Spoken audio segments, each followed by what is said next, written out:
So, can somebody explain to me how I keep managing to roll natural ones? I feel like I need new dice. Mm-hmm. Every single week, whenever we do Avenaria Corsairs, I just keep rolling nat ones. Hannah, Can it really be called a pattern if it's only happened twice? Twice on consecutive streams, though? Yeah. Where are you going with this? I don't know. It's really the only way I can think of to start an episode about hobbies, so who knows. Oh. Well, let's hurry up and record this so I can get back to knitting. Fair enough. Actually, speaking of knitting, thank you so much for the gloves. You're welcome. I appreciate it. Anyway, hit the intro!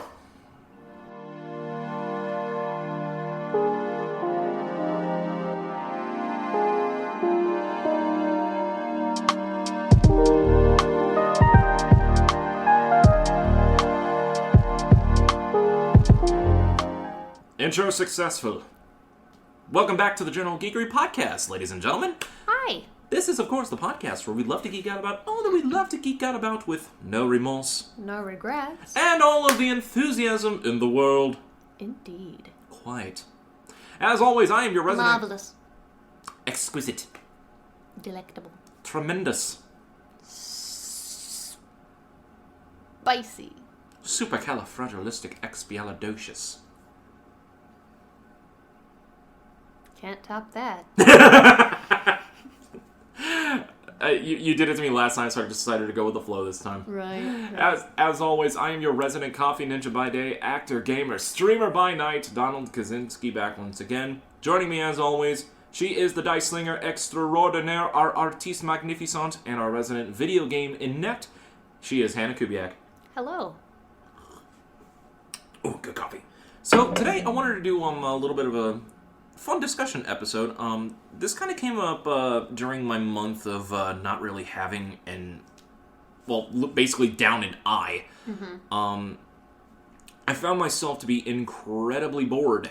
I basically I couldn't really do a lot of stuff. I couldn't stream. I couldn't really watch television much for a good amount of time. I couldn't even really stare at a light, like be in light for like a long time. So I kind of found myself staring into lights is something you do normally. Well, I worded this wrong. No, I worded it wrong. Stop teasing me. I take advantage of willfully misunderstanding things that you say. It's fun. Oh my god, you're like my Twitch chat. Yep. But basically because of that, I found myself incredibly bored when I had nothing to do. And Down and I couldn't really do a lot of stuff that I really liked doing, so I had to find other activities to keep my mind busy. Which made me reflect on like a lot of different hobbies that I've acquired over the past couple of years of my life. So I figured, why not just dedicate an episode just talking about just hobbies and just why it's important to have one. Yep. I mean, we all have our own individual hobbies. Some align, some are different than others, but overall, like, we never really spend the time to think about, like, how important it can be, though. Yeah, some of us have lobbies for our hobbies. I mean, if in terms of gaming, that's true. We call it a hobby lobby. Mm-hmm. It's also the name of a store. Yes, I know. Indeed. Then the last horse crosses the finish line. Oh man, this is good. What do you consider to be a hobby?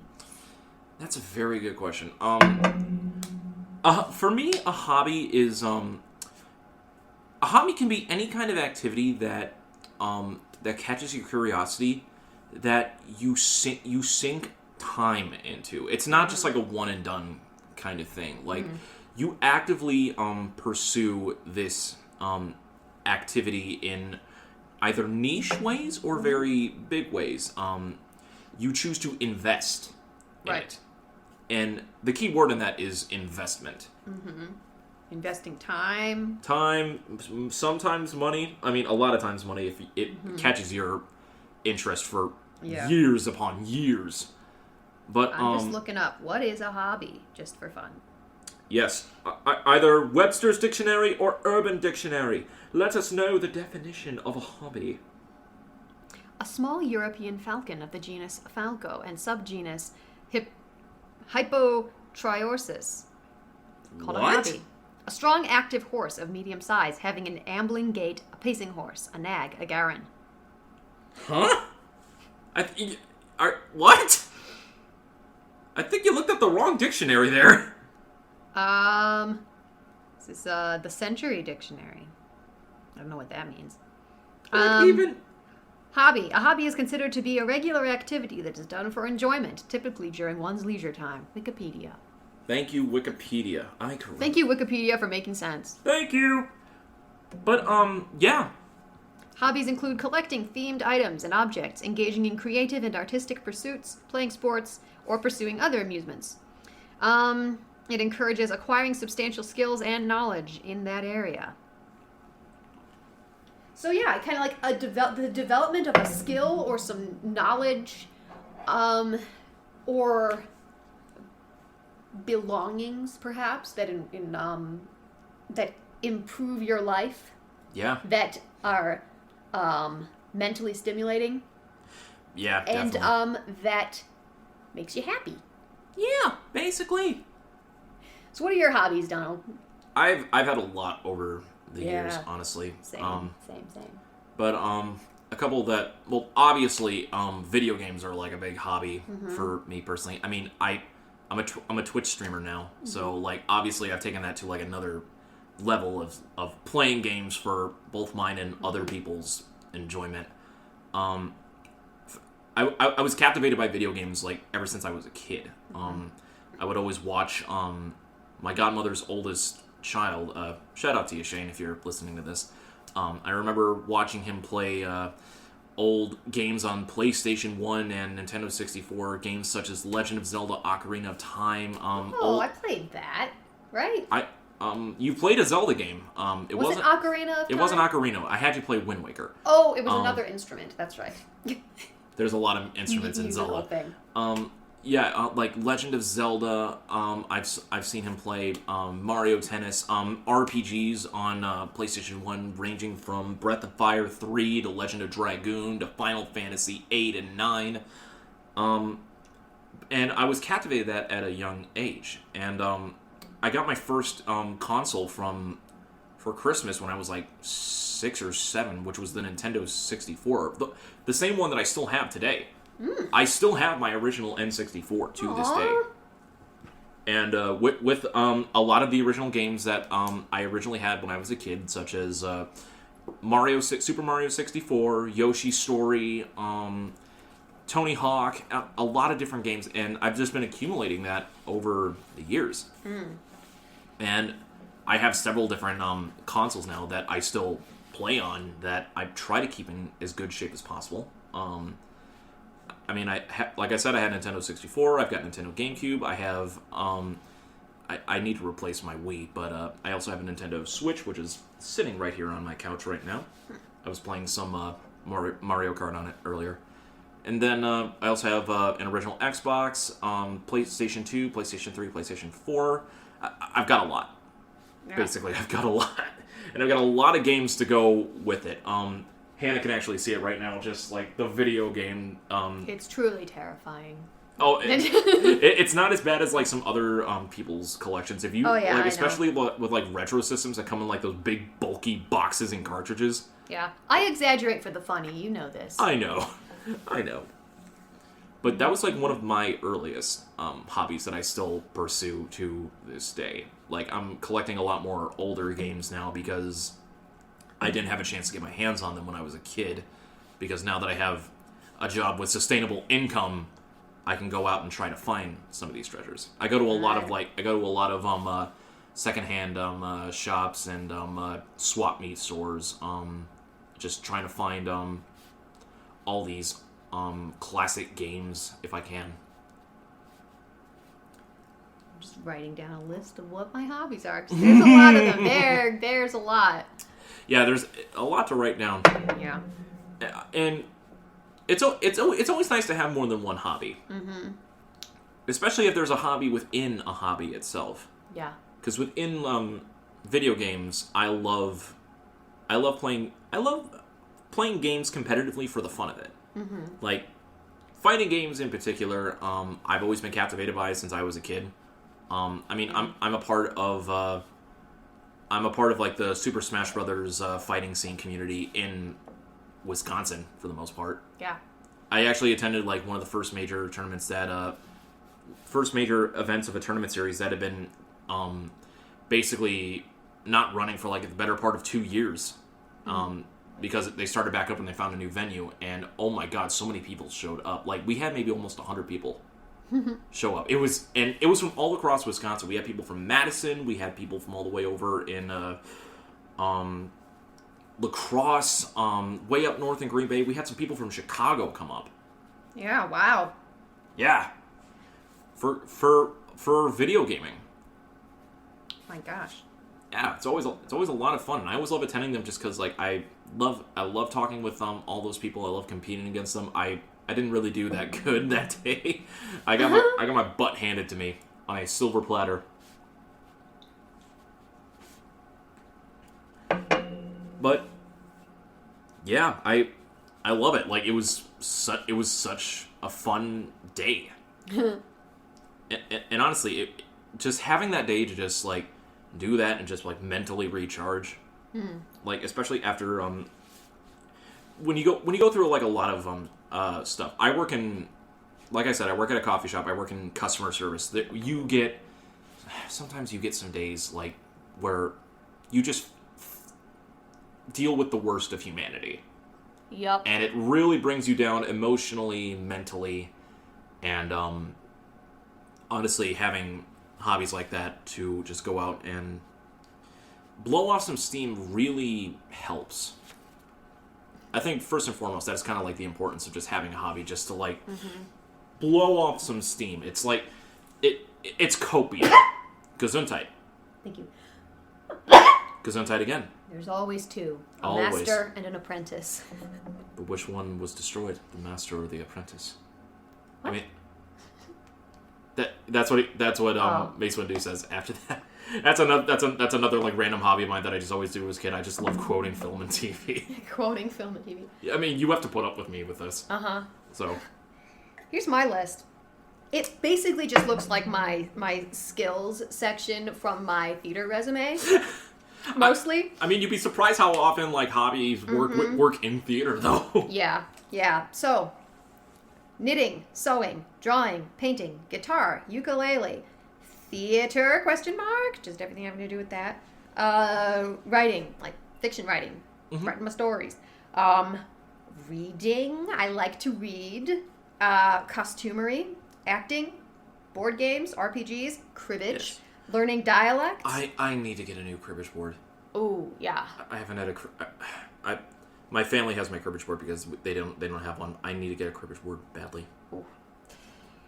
Go to like antique shops. They have nice ones, like old ones. Yeah, I want to get a good one. Like I actually want to get a nice one. This friend of mine has one that's wooden and it opens up and it's like a box. You can put cards in it. Oh, it's so cool. Also, I'm not really one for collecting things very much. I'm kind of, I like to pare down what I own and be very selective about it, but I do have a couple of things that I collect. I collect hedgehogs. Just like anything that's a little hedgehog, I will collect. Also dragons. Yes. Dragons. And also something that I have decided it is a hobby, but I haven't collected anything of it yet, is I want to get translations in different languages of The Hobbit. Like, I'm looking for one that's in German right now, because I would love that, to be able to read it in German. That is interesting. Yeah. Okay, this is partially inspired, like, ever since we went to the Tolkien exhibition, right? Like, has this sparked up recently? Yes, and then also, I listened to the Prancing Pony podcast where they were talking to a guy who is in charge of the, it's called like the Tolkien Collectors Guild. It's like the biggest like online forum of people who collect this kind of stuff.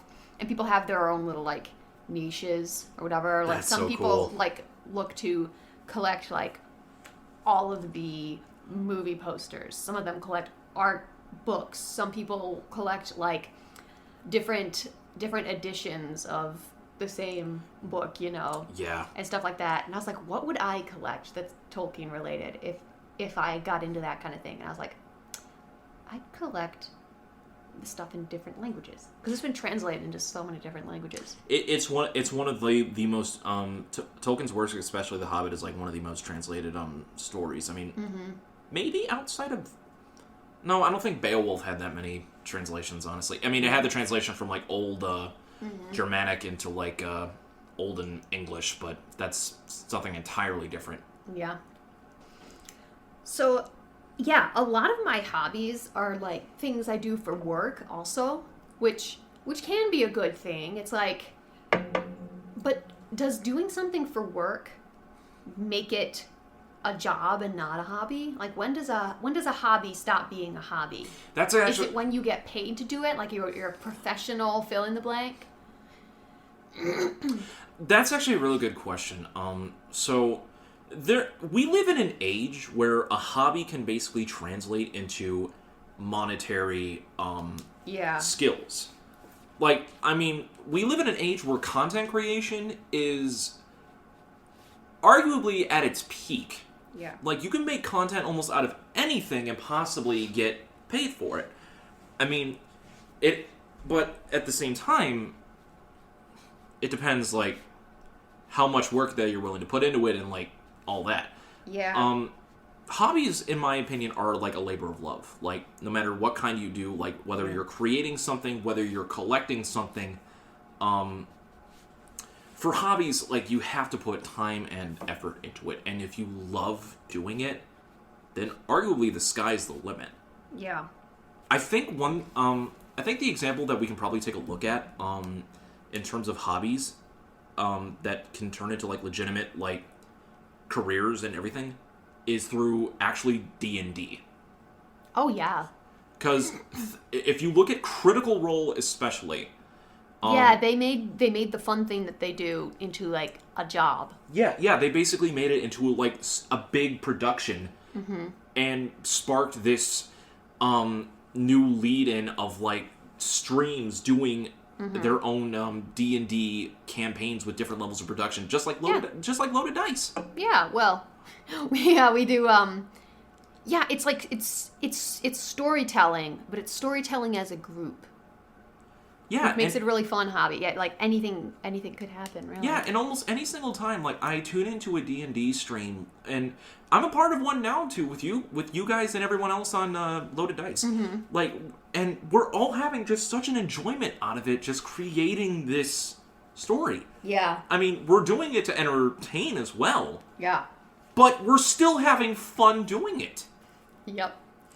And I think that's kind of like the important thing that has to be maintained, like, in order it has to be fun.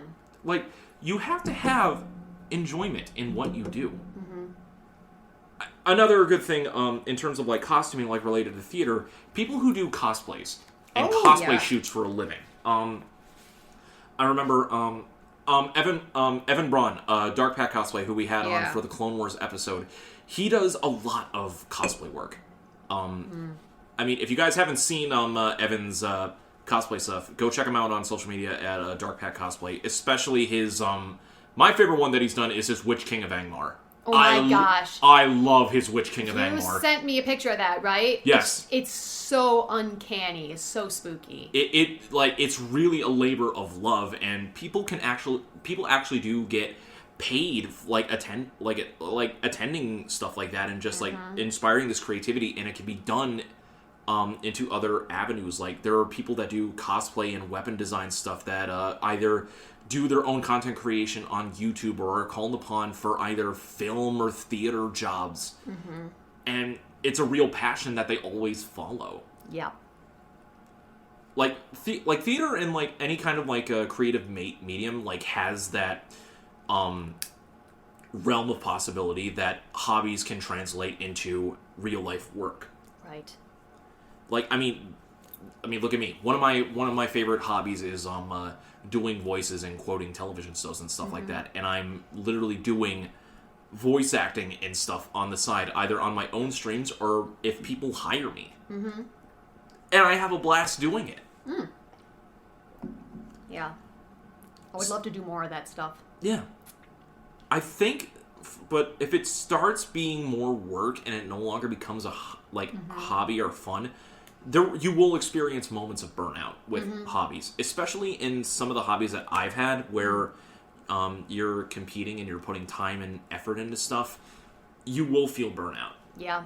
I've definitely had that where I'm doing too many things at once. Mm-hmm. They're hobbies, but if you're doing too much of it, I do a lot of stuff that's creative and fun that I don't actually get paid for. Right. Yeah, I'm part of 2 streams. I'm part of 2 podcasts. What else do I do? That can't possibly be it. What else do I do? Well, on top of I work with Voices Found, doing their events and stuff. It's very busy, and a lot of the time it can seem like work. So, yeah, sort of just figuring out where that line is. But also, just because you enjoy doing something doesn't mean you shouldn't get paid for it.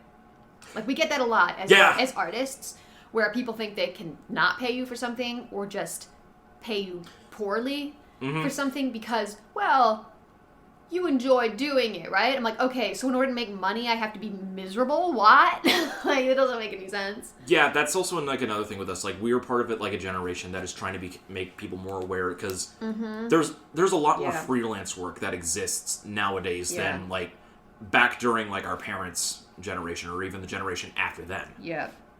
So I hire a lot of freelance drawers and artists, and even you. Hello! I've asked you to do some drawing stuff for me, and I always make sure I try to pay fair, and I always tip. Yep. I always have to, because you guys are putting in the time and effort to create something that I can use. Yeah. Mm-hmm.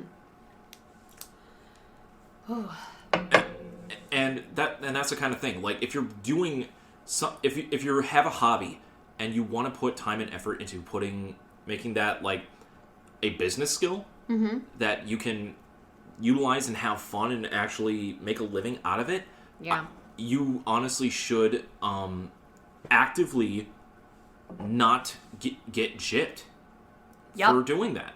And don't feel bad for asking for a fair price. Yeah, and not... That's really hard for me. Even when you're starting off, because I remember a couple conversations that you and me had before we started doing the podcast, when we were talking about when I originally asked you to do the steampunk devil painting. And yeah, that was ages ago. That was when I lived in my first apartment here. That was literally ages ago, and we kept talking about the price, and I was trying to make sure that I was paying you fairly. Mm-hmm. Yeah, I actually, because it was in installments and stuff, I actually don't remember what the total was. I think I ended up paying somewhere between the line of between $150 to $200. Yeah, I was I was basically well, he seems to be sending me what it's worth. I don't remember what I said, which is a terrible business model, but. Well, I mean, you just got to. I'd never been commissioned to do a painting before, so. Yeah, I remember you saying that, and that kind of threw you off guard. It did, yeah, because I was like, oh my gosh, I don't want to charge too much because I don't want to seem like I'm full of myself or anything. You gave me a full-on painting. Yeah, I know. I guess just as somebody who does this kind of thing, it's hard to see the value of your own work because you're kind of Yeah, I can see that. When I go onto Etsy and look at knitted mittens and things, and I look at it, I'm like, are you serious? You're charging $50 for that? And I'm like, I could literally buy yarn and make it myself. But not everybody could do that. That's just the way that I view handmade things, is I'm just why would you pay when you could make it yourself? But actually, it's kind of funny that you say that, because that's actually something, so my brother, Zach, for a while, like back in high school, he actually knitted a lot. Oh, that's right. He made the Doctor Who scarf. Yeah, he made the he made the Doctor Who scarf for my godmother. It took months and months because he actually researched the measurements of like the cloth. He tried to get the pattern, like the color patterns, as exact as he could get it. Like he researched the hell out of this scarf. Yeah. For those not familiar, take a look up the story of the Fourth Doctor's scarf, Tom Baker's scarf, and like the story behind like how that monstrosity was like created, because that is like a 20-foot long scarf. That's a funny story. I love it. Basically, the story was the costume designer was given all this material and a bunch of yarn. A bunch of yarn, and she was not instructed to just choose a color. She basically just like created a 20-foot scarf. Yeah, basically, didn't they give her the materials, the yarn, and said make a scarf out of this? And they didn't say like she thought they meant like use all of the yarn. She thought like, use all of it. Keep knitting until it's gone. But both the producer and the actor Tom Baker loved it so much that he's like, oh my god, yes. Yep. I love that story, and it's like a labor of passion. Mm-hmm. I wouldn't mind having a scarf like that, honestly. Oh, like a 20-foot long Doctor Who scarf? Yeah. Oh, you could rock that. Hell yeah. You could rock, like, full on, like, 20-foot long scarf, the battered fedora of Tom Baker. Yep. Oh my god, you could pull that off. I'm just eccentric enough to be able to do that. Let's go. Hannah for the next Doctor Who. Just cozy eccentric stuff. Oh. You know that it's like a Danish phrase, hygge, which means like just coziness, having things that are comfy and stuff. Like my mom once said, she was like, Hannah, you're like the personification of that word, just like bundled up all the time with your with your gloves and your slippers and your big sweaters and hats. I'm like, yeah, you're right, actually. Yeah, I mean, oh man, I mean. That actually going back to collections on that, because I wanted to bring that up. Collectors are usually collecting is like one of like the basic hobbies, and it can always be like a bunch of different things. It could be like me. I can kind of classify myself as a collector, honestly, through all my video games and like especially card games. Right? Yeah. Oh yeah. Collectible card games. Like, the amount of tins and upon tins of both Yu-Gi-Oh! And Cardfight Vanguard, and, like, there's a little Magic the Gathering in there as well. I wasn't too big on Magic growing up, but I have so many cards. And nowadays, like, people will literally collect cards to, like, do for content creation. I mean, it's an entire thing. I mean, and then you've got, like, the big collectors. People that have, like, large collections, stuff like that. Some people have large collections about, like, specific material that they've opened, like, small museums. Oh, yeah. There is, I remember watching this on, like, a documentary on Travel Channel as a kid. There was, like, there's, like, a small town in Illinois, I think, that is dedicated to Superman. Wow. The character Superman. It's actually called Metropolis. Oh, my gosh. And there is a place there that the guy has one of the largest Superman collections of Superman memorabilia ever. Oh my gosh. And he will literally charge admission for people to come and view everything. At the Art Institute of Chicago, they have a paperweight collection. They do. Like paperweight display. I do remember that one of the last times that I went there. It's the most random thing. I love visiting the Art Institute. It's so weird. Or the little houses at the Art Institute. You go down there and it's a gallery, and it's got what looks like picture frames on the walls. Oh, and yeah. The frames are little windows into these little tiny models of houses from different time periods. So you're like looking and you'll be like, one of them is like an Irish cottage, and then there's another one that's like a big French ballroom and stuff, and they're just so detailed. It looks like the borrowers could live there and stuff. You know? Yeah. I mean, like, either museums or, like, even galleries or stuff like that. Like, they love showing off, like, collections and stuff like that. That's a collection, too. And honestly, like, and and other forms of like collection, people will literally make livings off of like bartering stuff like through their collections and everything. Mm-hmm. Yeah. And people make livings off this. Yeah. It's amazing. Yeah. Off of hobbies, that would be great. Yeah. If one could make a living off of a hobby. I mean, I'm basically making a living off of a hobby right now. Like, I have a love of coffee that I'm pursuing. Yeah, that's right. Coffee art is could be a hobby, or just coffee in general. Yeah, coffee in general is like a definite hobby. One of my coworkers, she's like our head roaster right now.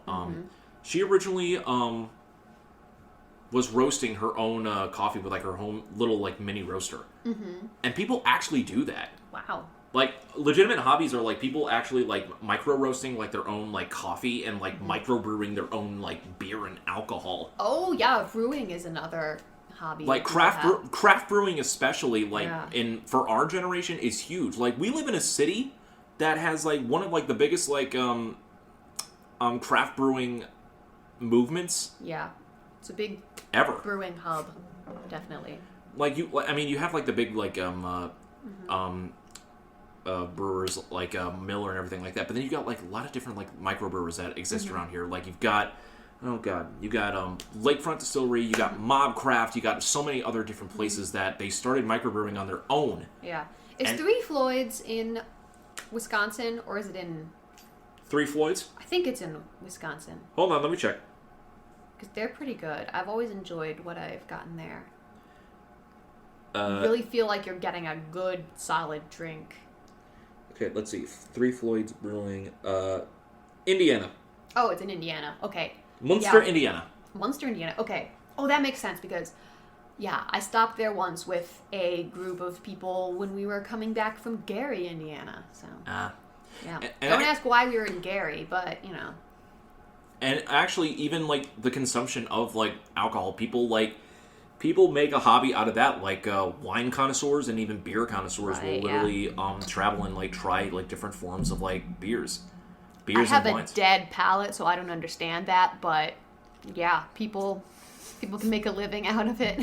Well, the owners of my company, like they used to, they worked in like the restaurant industry. Some have worked as like wine consultants and everything like that. So taste testing for them is like a big thing.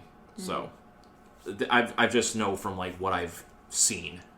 Right. And I've actually started like trying out other local beers. Like I've had different kinds from like sours to dunkels to IPAs, double IPAs. I've actually gained an appreciation for IPAs lately because of a local restaurant. He only orders for tap like locally owned businesses beers. Wow.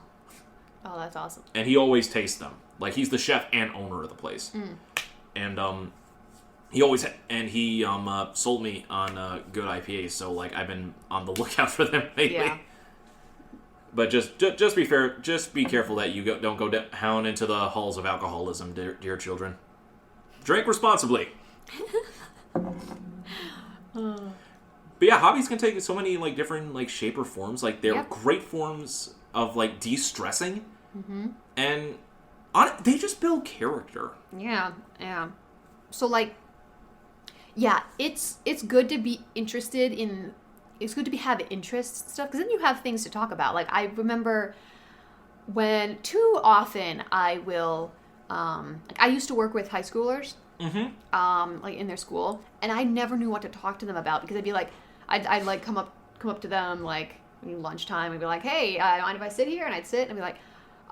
like working in the schools and stuff. I'd say, so, what do you do for fun? And they're like, nothing. Just look at things on my phone. I'm like,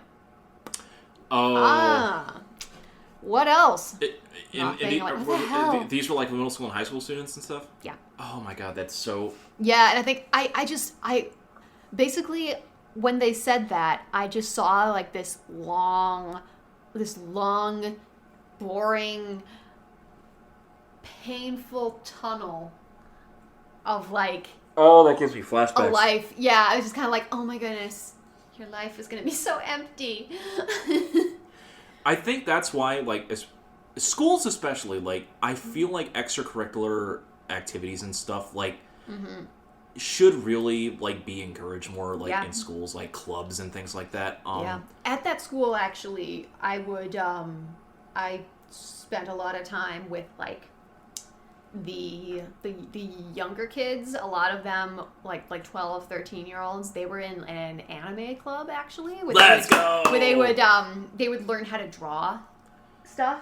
That's awesome. So, I think, like, yeah, like one of their teachers, during the lunch hour, they'd like have their lunch and they'd be drawing, and the teacher would be like, would be like, okay, I mean, I got this book here, and if you want to take a look and see, like, it was kind of like independent study, and it was fun. Like, Cool. I think what I drew Owl from Death Note once when I was there, because that was the only show I'd seen at that time. Dude, your Death Note memes, your string of Death Note memes on Discord. Yeah. That one where he they're sitting in the gymnasium or whatever next to each other, and he like turns and looks, like that goes perfectly with so many things. It also, when I watched Death Note recently, that moment made me laugh as well, because I just wasn't expecting it. Where he just like turns around and just sees his like creepy, wide, like huge pupils. I wanted to let you know I'm stoned. Yeah. There, that's my meme for you. I wanted to let you know that I'm stoned. Oh man, that voice actor. Oh, beautiful. I Oh wanted man. to let you know that I'm addicted to pastries. What kind? Jam filled or just regular? Any kind. Oh dear. Any kind, no matter what kind. I wanted to let you know that I am addicted to making towers out of creamer cups. And honestly, I feel like as like in terms of hobbies, like for like the younger generation, like for those that are still trying to figure out who they are, we should encourage the younger generation to basically find something that they can spend their time with. Like, yes. Kind of like how people how parents will have kids try out music to see if they want to try. Mm-hmm. I mean, it's not like they're like forcing it like upon them. They're like, give it a shot, see where it goes. If you like it, we'll continue on. Mm-hmm. Yeah. And even us like outside spectators, like we invest our time in like like a younger person and want them to actively pursue something that they're interested in. We're like, let's encourage them. Yep. I'm looking forward to being in that place where I can mold young minds. I've been there before. My mother, you've seen my mom run like at-home daycare. Yeah, and at the you could start to mold Wade right now. He's gotten very my oldest nephew, my first nephew, Wade Wilson Figueroa.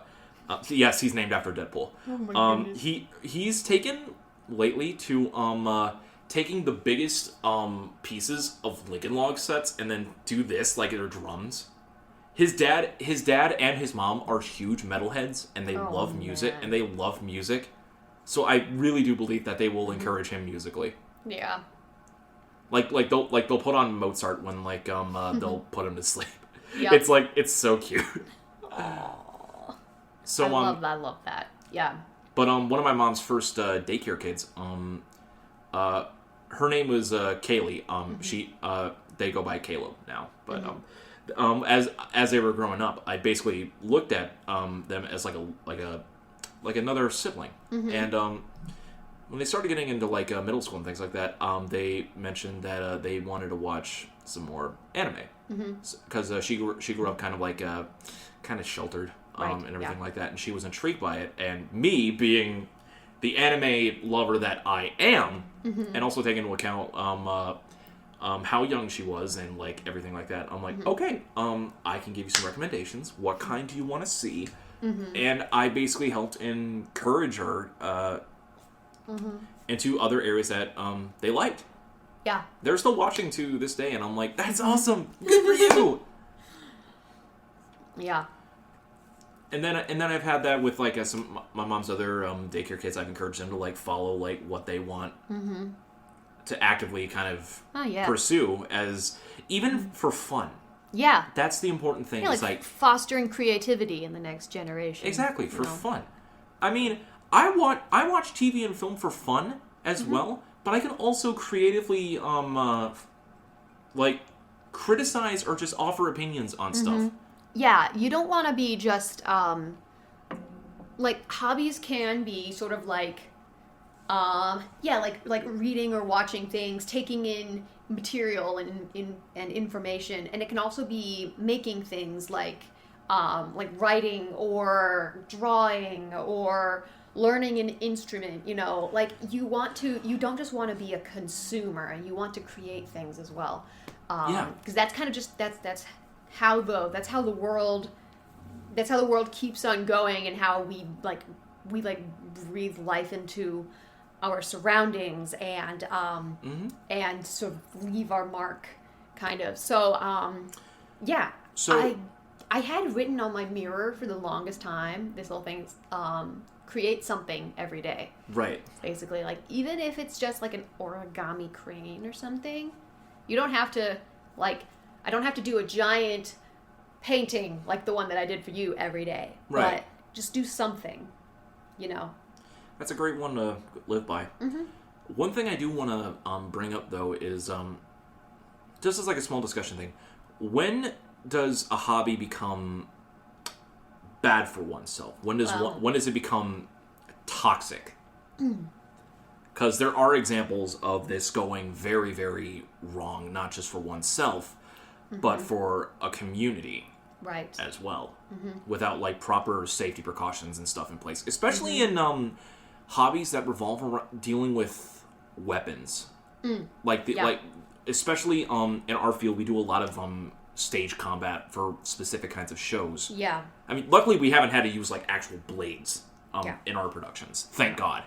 But we do want to make sure that nobody gets hurt. We did use fencing foils in Hamlet. True. I feel like fencing foils are a little bit different than like. Well, yeah, they have a blunted end, but we were using real fencing foils. Right.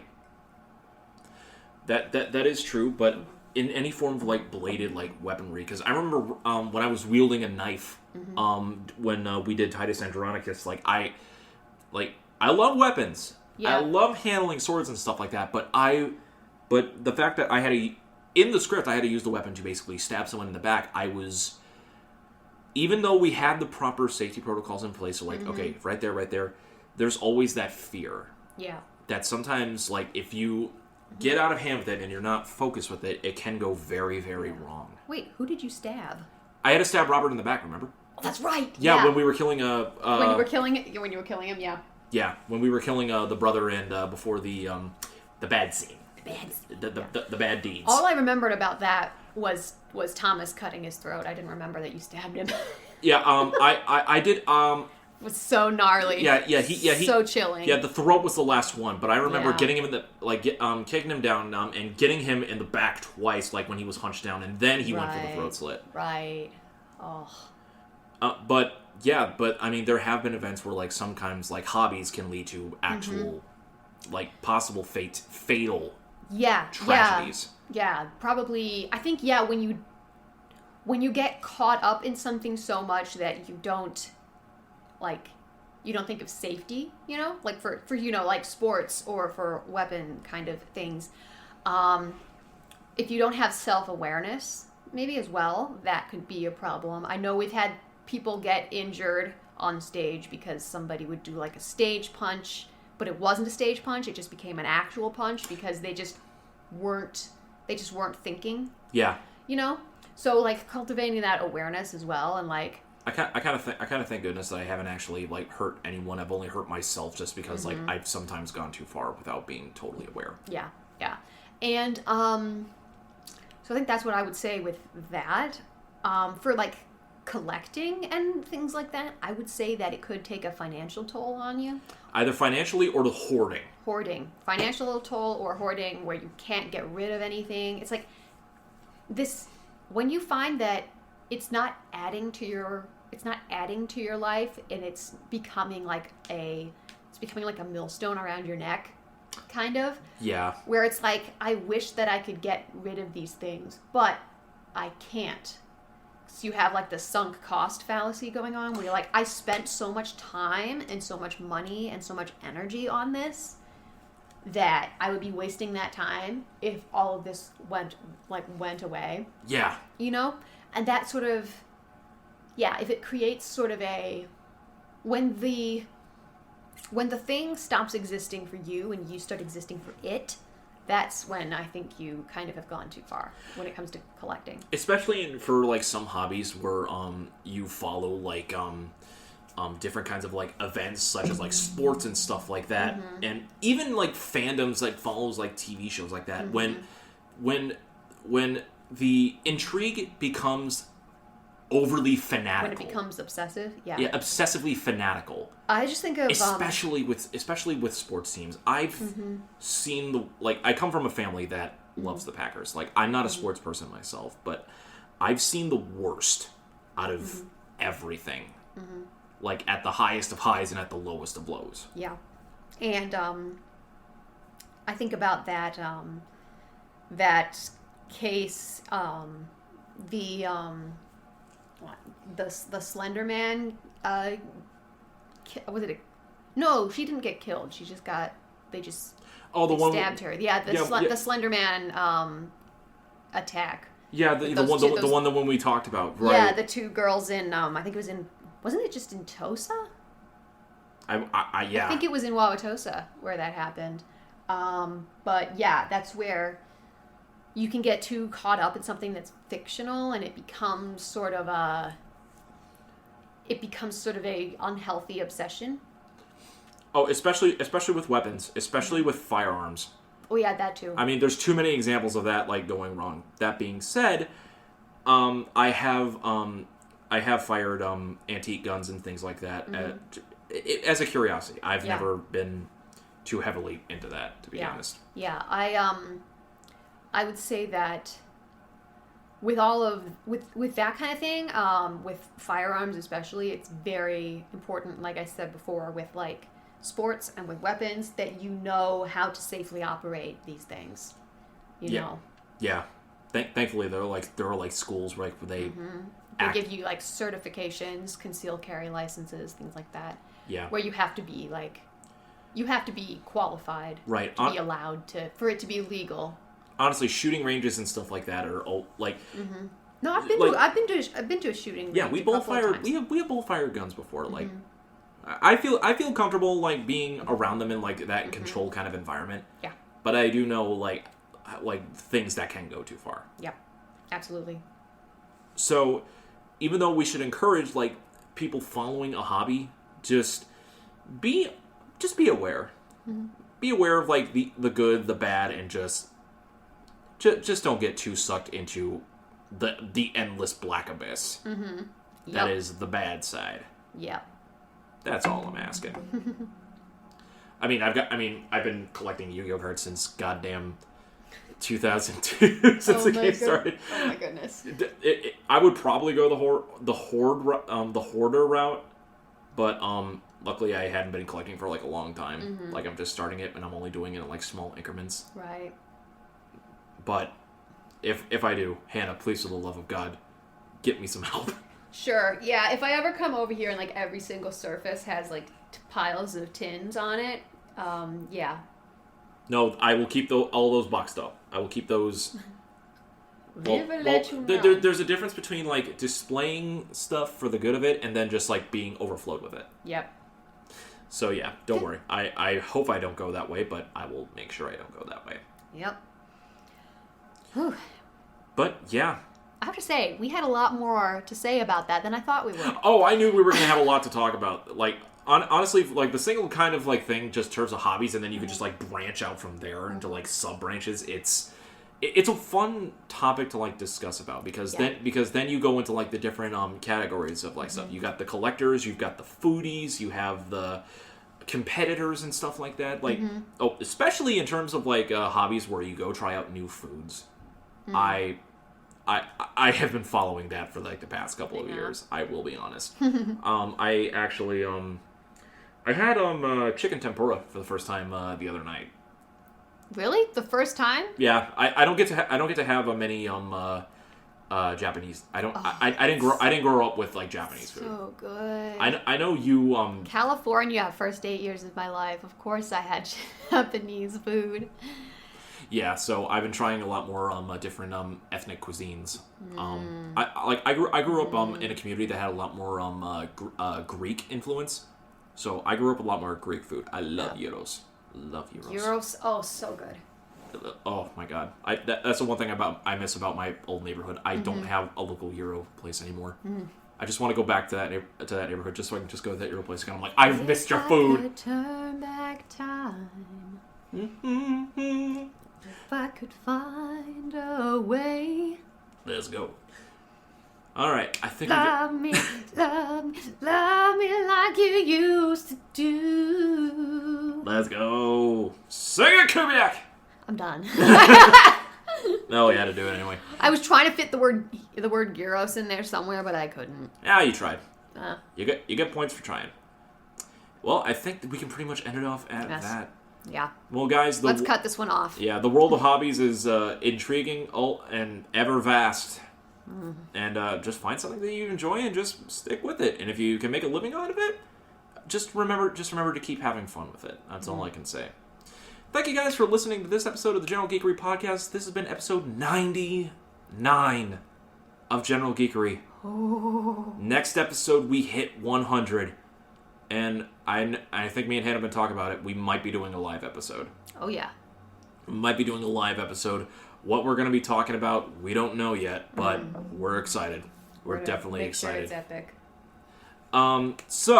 This has been episode 99, talking all about hobbies and everything that it entails. Thank you guys so much for listening. If you guys like what you've been listening to, make sure to follow us on all of our social media accounts on Facebook, Instagram, and on Twitter. All of the @ signs will be in the description of this episode.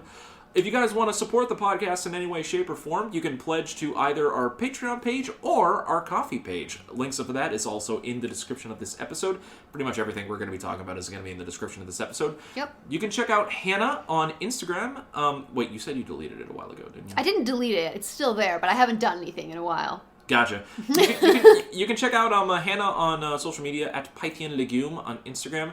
I am on Twitter and Instagram at RyuzakiMK7, which is also my Twitch channel as well. You can check Hannah out over at the SPLANCHNIC podcast. You can check us both out on different nights on Loaded Dice Adventures on Twitch. Go check them out. It's always a lot of fun. Otherwise, that also... Don't forget to join our Discord, the General Geekery Guild. The link for the Discord is in the description of this episode. Come join us if you want to chat, hang out, and, I don't know, just share some memes or something. Yeah, you get to see all of my Death Note memes with the same creepy-ass face over and over and over again with different... Indeed. Also, hopefully... I want to tell you that your fly is down. Bruh. Also, I think by the time that this episode releases, we'll probably show it off when we get to like the live episode or something like that. Oh, we should have our first piece of merch out. Woo! We have the General Geekery. We should have the General Geekery logo mug with our tagline. Always remember to keep your geek on the side. Available via Stream Elements. You guys can check that piece of merch out as well as any future merch. With that link, we should have that in the description of this episode if it gets live by the time that we get it in. That would be a good goal, to have it ready by the live episode. Oh, we should definitely have it ready by the live episode. I'm getting the test mug soon, just so we can like double check it and make sure everything's solid. Ooh, that definitely go check that out. We have all the links for it in the description of this episode. Thank you guys so much for listening. Again, this has been episode 99 of General Geekery. One episode away from 100, all about hobbies. For Hannah Kubiak, I'm Donald Kaczynski. And until next time, guys, activate your spell cards, roll for initiative, hammer that nail into that piece of plywood that you need in order to create a desk or whichever. Cast on, cast off. Cast on, cast off, indeed. And always remember, throughout all of this, to keep your geek on. Always. Clink, clink. Clink, clink. Okay, we're going to need to roll for dexterity check in order to drink this cup of coffee. Dex for coffee? I don't know. That one! The coffee spills all over my pants. It spills all over. Ah! Thank goodness the coffee got cold. Bye, guys. I Coffee. wanted to tell you failed your dexterity check. Oh, shut up, Elle.